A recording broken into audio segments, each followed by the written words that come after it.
पढ़ा था। सबसे पहले पढ़ा था हमने अलंकार की परिभाषा, अलंकार के प्रमुख तत्व, उसके बाद अलंकारों को मुख्य रूप से कितने भागों में बांटा था वो चीज पढ़ी थी।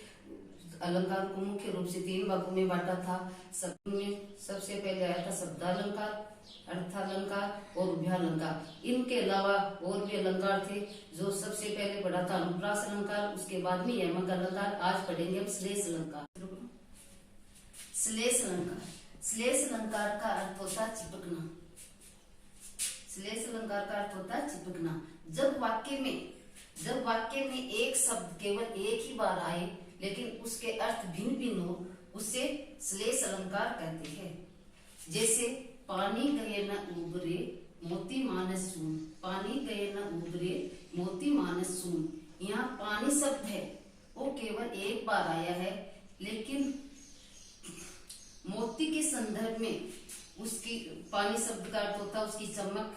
मानस में सोता मनुष्य, मानस में सोता मनुष्य, मनुष्य के साथ पानी शब्द आया है उसकी इज्जत से। और चून में सोता चूना, और चूने के संदर्भ में पानी शब्द का अर्थ होता जल।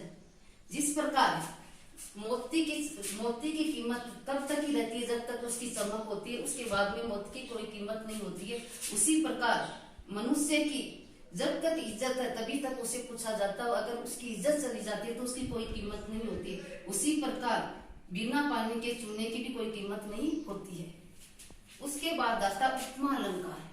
उपमा अलंकार वो होता है जहाँ दो भिन्न पदार्थों को की किसी समान गुण के कारण तुलना की, अर्थात जहाँ दो भिन्न पदार्थों की किसी समान गुण के कारण तुलना की जाती है, उससे उपमा अलंकार कहते हैं। दूसरे शब्दों में इसे इस प्रकार से कहा जा सकता है कि जहाँ उपमेय को किसी गुण धर्म के कारण के आधार पर उपमान के समान ही होना ही बताया जाए, वहां उपमा अलंकार होता है।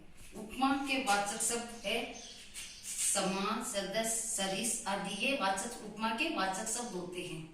उदाहरण जैसे चंद्रमा सा कांतिमय मुख रूप दर्शन है तुम्हारा। इस उदाहरण में सुंदरी के मुख की तुलना चंद्रमा से की है, क्योंकि चंद्रमा बहुत सुंदर होता है। उसी प्रकार उस सुंदरी का मुख भी बहुत सुंदर है। उपमा के प्रमुख 4 अंग होते हैं। सबसे पहले आता उपमेय, जिस सामान्य पदार्थ की तुलना की जाए जैसे मुख, वो उपमेय के अंतर्गत आता है। दूसरा तत्व होता उपमा, जिस विशिष्ट पदार्थ से तुलना की जाए जैसे चंद्रमा वो विशिष्ट पदार्थ है इसलिए उसकी उपमा की जाती है। तीसरा आता है वाचक शब्द। इसमें वो शब्द आते हैं जैसे समान, सा, सरिस, सम, तुल्य, इव आदि, ये वाचक शब्द होते हैं। चौथा आता है समान गुण। वह समान गुण जो उपमेय और उपमा दोनों में प्राय समान रूप से पाया जाता है, जैसे सुंदरता, कोमलता आदि, ये समान गुण के अंतर्गत आता है। अब उसके बाद में अगला अलंकार आता है रूपक अलंकार। रूपक अलंकार उसे कहते हैं जहाँ उपमेय पर उपमान का आरोप किया जाए, अथवा जहाँ उपमेय और उपमान को एक ही मान लिया जाए, वहाँ रूपक अलंकार होता है। उदाहरण जैसे चरण कमल बंदो हरिराई। चरण कमल बंदो हरिराई में चरणों पर कमल का आरोप किया गया है, अर्थात उसके चरण को कमल के समान बताया गया। उत्प्रेक्षा अलंकार। उत्प्रेक्षा अलंकार उसे कहते हैं जहाँ उपमेय और उपमान में भेद होते हुए भी उपमेय में उपमान की संभावना व्यक्त की जाती है, उसे उत्प्रेक्षा अलंकार कहते हैं। उत्प्रेक्षा अलंकार के वाचक शब्द होते हैं जैसे मानो, जानो, मनु, जन, ज्यों, मनु इत्यादि, ये उत्प्रेक्षा वाचक शब्द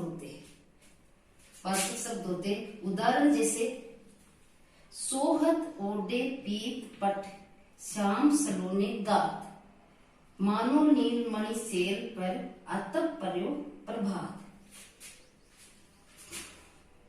जब श्री कृष्ण काले शरीर पर पीतांबर धारण करते हैं तो वो ऐसे लगते हैं जैसे नीलमणि पहाड़ पर धूप गिर रही, अर्थात धूप पड़ने की उसमें संभावना व्यक्त की गई है। इस उदाहरण में मनु शब्द आया है, मनु शब्द आया है।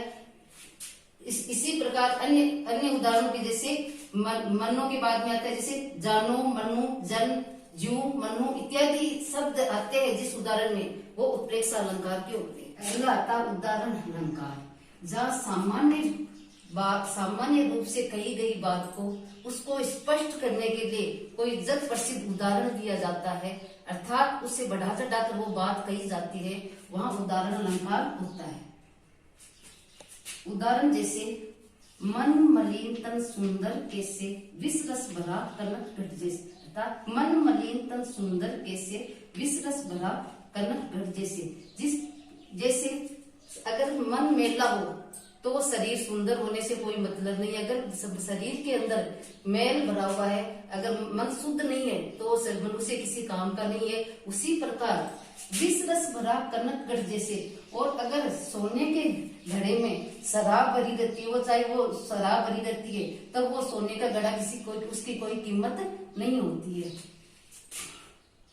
उदाहरण अलंकार में तुलनावाचक शब्द ये आते हैं जैसे यूं, जैसे, जिम्मी, यथा, इव आदि, ये उदाहरण अलंकार में आते हैं। अगर ये उदाहरण अलंकार में ये शब्द नहीं आते तो वो उदाहरण अलंकार नहीं होता है।